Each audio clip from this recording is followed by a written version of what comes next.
Meron tayong Jollibee. Nag-crave ako, guys. Since may nagpadala naman sa akin ng pang Jollibee, so in-order ko na siya.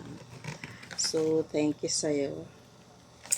Ito nga pala yung snack ko ngayon, guys. Midnight snack.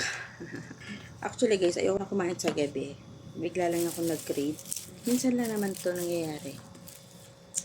Tapos, meron ako ditong Coke. So, mali yung order ko. Wala palang Coke. So, bumili na ako ng Coke mismo. So, Coke muna tayo. Sarap.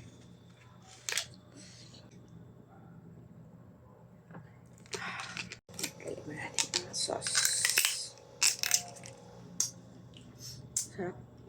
Thank you, Lord, for the blessing. Ito yung blessing na hindi mo inaakala. Bigla na lang siya nag-set ng pang Jollibee.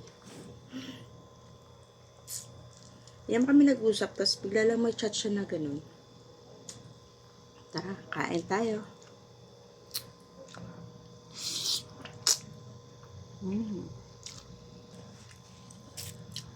Tapos chicken.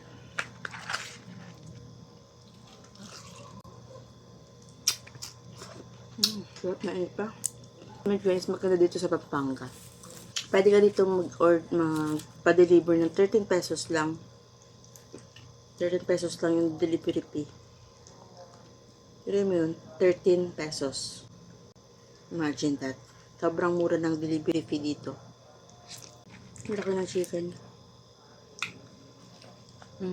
Init pa.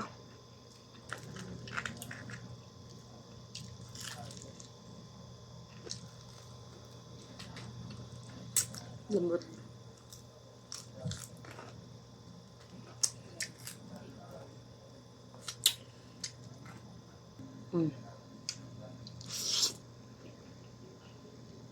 Halap.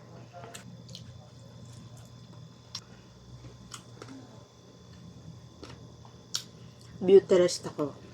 Ayoko lumabas. Kahit Sabado ngayon, tapos kapon Friday, Independence Day. Alam ko may mga ganap doon sa Mega Disco kaso I need beauty rest. Baka malusaw yung beauty natin kapag buka tayong halo, diba? Ang favorite part ko dito, nakagat ko yung buto.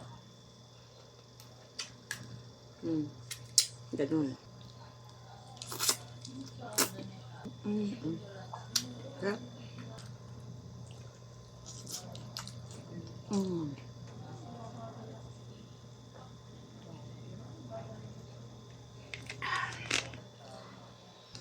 Sobrang busog. So, after nito, mag-i-edit na lang ako ng video. Para naman malusa yung kinain ko. Maaga pa lang natulog na ako, guys. Pagdating ko dito sa boarding house, naligo ako tapos natulog na ako.